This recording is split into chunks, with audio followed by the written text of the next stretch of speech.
Président, je suis Philippe Okula de la République centrafricaine et à mes côtés, c'est le rapporteur. Donc, nous avons abordé toutes les questions qui ont été posées dans le questionnaire qui nous a été remis. Je vais donc donner la parole au rapporteur pour vous dire tout ce que nous avons pu... Ok, merci Monsieur le Président de nous passer la parole. Comme vous l'avez si bien dit, notre groupe était constitué de 9 personnes, à savoir très rapidement Madame Mouton Georgette, Madame Guy Ernestine du MINEFOP, Madame Mouton du Justice, Monsieur Emmanuel Débat Adédéric, Madame Onana Nicole Deluca, Monsieur Nguéné Labatkam, Monsieur Adoma Kokotoni Dédéric, Monsieur Diamond Moussa du MINAC, qui était l'un de nos conférenciers, le président Bokula qui est là de la Centrafrique, et nous-mêmes votre humble serviteur de la Batkam. Nous sommes naturellement partis sur le canevas qui nous a été donné par le comité d'organisation, et voici notre institution, notre modeste institution. Alors, il est clair que c'est un regroupement professionnel et la majeure partie, ou du moins la quasi-totalité des membres de notre groupe sont des responsables en charge des fonds documentaires. Et il y a quelques moyens que nous essayons de mettre en œuvre pour nous déployer. Ce sont les moyens standards que nous connaissons tous. Il y a les moyens humains.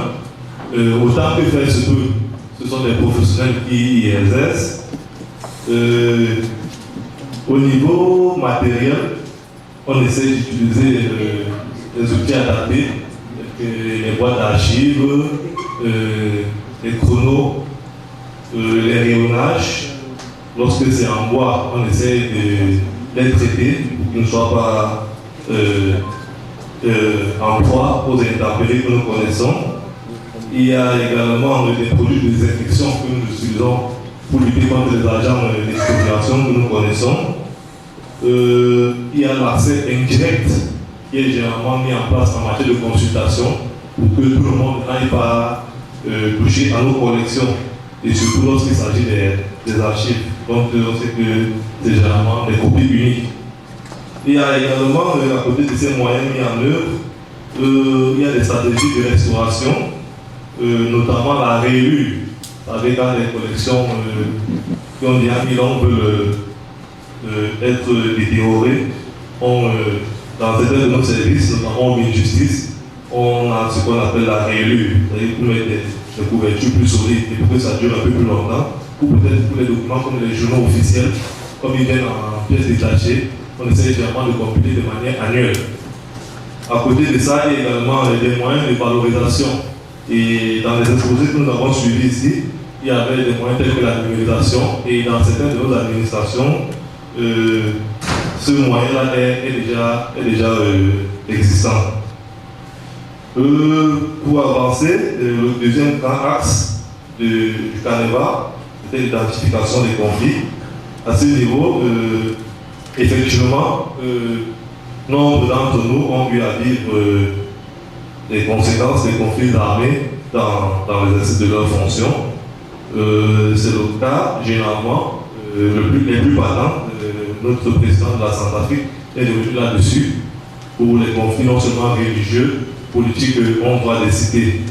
Et ce qui conduit généralement aux conséquences telles que les saccages des édifices à caractère culturel, tels que les mosquées, les églises, les bibliothèques et autres. À côté de ça, il y a également les conflits sociaux. Les conflits sociaux, généralement en entreprise, le climat social n'est pas toujours le meilleur. La hiérarchie qui n'est pas toujours très favorable aux propositions que nous faisons, ça fait en sorte que le patrimoine n'est pas véritablement géré de la manière que nous souhaitons, ou du moins tel que cela nous a été enseigné. Pour ce qui est des causes des conflits, nous avons dégagé quelques-uns. Il y a le fait que dans la résolution des conflits, généralement, nos dirigeants ont plus dans le saupoudrage, ce qui fait que nous sommes dans des éternels recommencements. il y a la résolution des conflits qui ne se termine pas évidemment. Nous avons parlé donc de ce saupoudrage, ça entraîne ces causes. Il y a des revendications corporatistes, comme chez nous au Cameroun, identité culturelle. C'est tout cela qui, en gros, constitue les causes des conflits. Bon, les conséquences sont celles que nous connaissons, les incendies, les saccages, les vols, etc. Les limites, effectivement, c'était une grosse question. Les limites dans la mise en place d'un dispositif de préservation du bâtiment documentaire. Ici, nous avons cité plusieurs. Sur le plan économique, c'est le nerf de la guerre. Les moyens financiers qui sont généralement infimes et dérisoires. C'est une véritable limite à laquelle nous faisons face.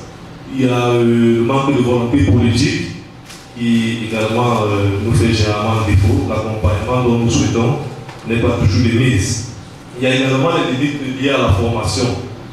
Les limites liées à la formation, que ce soit à la base et même au niveau des formations continues comme celle que le CEDEPLA nous offre aujourd'hui. Il y a un encadrement normatif et législatif qui est embryonnaire dans la plupart des États de notre sous-région. Il y a l'absence des plateformes d'échange entre professionnels. Ce n'est pas toujours ça. Voilà un peu quelques limites que nous avons pu identifier. En évoluant donc, il nous était demandé de savoir quelles sont la préservation du patrimoine culturel pouvait-elle favoriser ou du moins contribuer à la résolution des conflits. Effectivement, nous avons répondu par l'affirmative et nous n'avons pas manqué de prendre deux exemples pour illustrer cela. Nous avons le cas le plus patent qui est la préservation du patrimoine documentaire lié au tracé des frontières entre le Cameroun et le Nigeria. Cette documentation-là a permis de faire taire ce conflit frontalier entre nos deux États voisins. Et c'était une bonne chose, même comme cela a fait dépenser énormément d'argent, alors que c'était à proximité de nous ici aux archives nationales, tel qu'on nous a fait savoir. Et cela a été retrouvé a posteriori de la sentence qui était à tomber. Donc c'est la preuve encore, s'il en était besoin de dire que si c'était bien la semaine bien chez nous, l'État n'avait pas dépensé autant de milliards. Donc la préservation de ce patrimoine culturel ou documentaire a véritablement sa place. Le deuxième exemple que nous avons voulu prendre et qui peut être une actualité, c'est celui de la documentation sur la conférence de Fumban, qui est une documentation qui peut être très utile dans la résolution actuelle du conflit du Tozo. Donc s'il y a une reconstitution qui est faite ou dans le fond de l'archive nationale, nous pensons que cela peut également contribuer efficacement à la résolution de ce conflit-là. Donc voilà un peu pour les deux exemples que nous avons pris pour illustrer l'importance de la préservation du patrimoine culturel et documentaire dans la contribution de la résolution du conflit.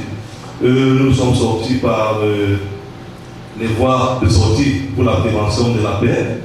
Je crois que c'est ainsi que cette question-là a été reformulée, du moins c'est le cas chez nous.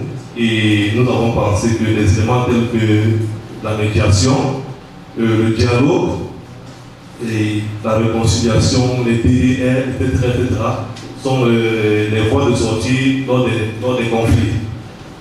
Bon, sur le 4e grand axe, qui était véritablement le cœur de nos travaux, stratégie et recommandations, quels sont les défis et difficultés des professionnels face aux enjeux?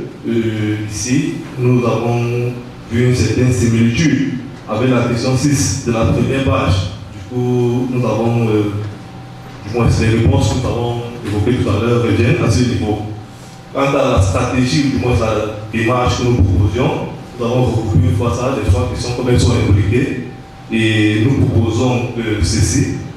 Je pense dans l'exposé, le brillant exposé d'ailleurs de M. Michel, le conférencier, nous a abordé les stratégies. Je pense quand même que nous avons l'oreille attentive et vraiment, nous avons justement reporté cela encore ici, à travers donc, cette stratégie interne qu'il a évoquée et une stratégie externe. Je pense qu'il y avait par exemple le plan de gestion des risques, qui est un document principalement conçu par le professionnel, tel qu'il a dit, et le plan de sécurité et d'urgence. Nous associons maintenant aux forces plus outillées dans ce sens, dans les sapeurs-pompiers et autres. Donc voilà un peu pour quelques stratégies. Oui, stratégie ou démarche. Pour les recommandations même, recommandations proprement dites. Naturellement, il fallait être en adéquation avec les limites que nous avons soulevées. Et peut-être nous n'avons pas eu dans l'ordre des limites que nous avons soulevées, mais voici les recommandations que nous pouvons faire modestement. Il s'agit premièrement de se mettre en corporation. Et se mettre en corporation ne suffirait pas. Parce que dans nos États, dans notre sous-région, où nous sommes encore en pleine éclosion, la multiplication des corporations ne nous aiderait pas. Et je parle sous le contrôle du président de la BADCAM, Afia et Gauche, qui nous ont par le passé outillés sur le programme BSLA, Building and Song Library Association, où il fallait que dans nos États de l'Afrique centrale, que vraiment nous fédérions autour d'une association forte, que le peuple nous sommes nous, et non de créer des petits démembrements de corporations et dire que nous sommes regroupés, se mettre autour d'une corporation qui sera forte afin de porter la voix des professionnels. Ça, c'est la première recommandation. Celle-ci va peut-être accoucher justement de la création de ces plateformes soutenues par la BADCAM et l'IFLA, puisque nous avons évoqué en termes de limites la France des plateformes d'échange. Et si nous sommes en coopération, je pense que ces genre de choses vont se multiplier. Et peut-être ajouter ou marteler que se mettre en coopération et éduquer les professionnels à cela, parce qu'il ne suffit pas de se mettre en coopération, mais il faut également suivre les conditions que cela exige. Généralement, on parlait des cotisations, parce qu'on est membre, mais après les cotisations ne suivent pas. Il faut déjà éduquer les professionnels dans ce sens-là, que lorsqu'on se met ensemble, si on ne contribue pas, on ne peut pas faire. Ce n'est pas une seule personne qui va porter le projet sur sa tête. Ça ne peut pas avancer. À côté de ça, on a évoqué des problèmes plus ou moins liés à la formation. Naturellement, on propose une recommandation des formations, la multiplication, pourquoi pas des écoles de formation, peut-être même des écoles spécialisées en matière de documentation, peut-être pas aller greffer la documentation avec la communication et du coup, parfois, des petits vélos et des problèmes de considération. Naturellement, si on parle de formation, il y a la formation continue à travers les recyclages, les formations des séminaires. Face aux problèmes économiques, il y a la prise en compte parfois mitigée du domaine. Il y a le lobbying et le plaidoyer vis-à-vis des décideurs, c'est-à-dire les faire comprendre de bien fonder l'importance du patrimoine documentaire en vue d'une meilleure dotation en termes de budget et même en termes de prise en compte. Je pense que les textes dans nos différents pays ne prennent pas généralement encore les professionnels de la documentation qui ne sont pas suffisamment valorisés, que ce soit en termes salarial ou en termes d'avantages. Les conditions de travail ne sont pas jamais loin. Donc ce lobbying-là doit être orienté dans ce sens-là. Et peut-être pour la petite histoire, au Cameroun, nous avons eu un problème là avec les textes qui sont vieux de 84, de statut, et ça a créé des problèmes à certains professionnels qui ont voulu s'insérer. Ceux qui sont au Cameroun maîtrisent bien ce souci. Pour autre recommandation, il y a la valorisation. Cela passe par des journées portes ouvertes pour une meilleure gestion du patrimoine, par des journées portes ouvertes, des conférences, des expositions. À côté de ça, nous avons proposé, ou du moins recommandé, un encadrement normatif et législatif plus fort. Un encadrement législatif plus fort qui s'arrimerait à ce qu'il y a fait sur le plan international. Ce sera une bonne base sur laquelle on peut s'appuyer pour adapter au niveau local. Et enfin, nous avons évoqué un problème de résignation et d'inertie au niveau des responsables. Nous avons pensé que si dans chaque pays, il faut avoir ce qu'on a appelé un réarmement déontologique et éthique des professionnels de la documentation et de la gestion du patrimoine culturel en général, ça serait une bonne chose, ça permettrait de réveiller les professionnels. Et je pense que dans la plupart des pays, ceux-ci sont appelés généralement à prêter serment, comme c'est le cas au Cameroun dans sa loi, notamment à l'article 4. Donc voilà un peu les quelques recommandations que nous avons modestement pu faire, du moins ce court-temps. Donc on va s'arrêter là et nous vous remercions pour votre bien évaluation.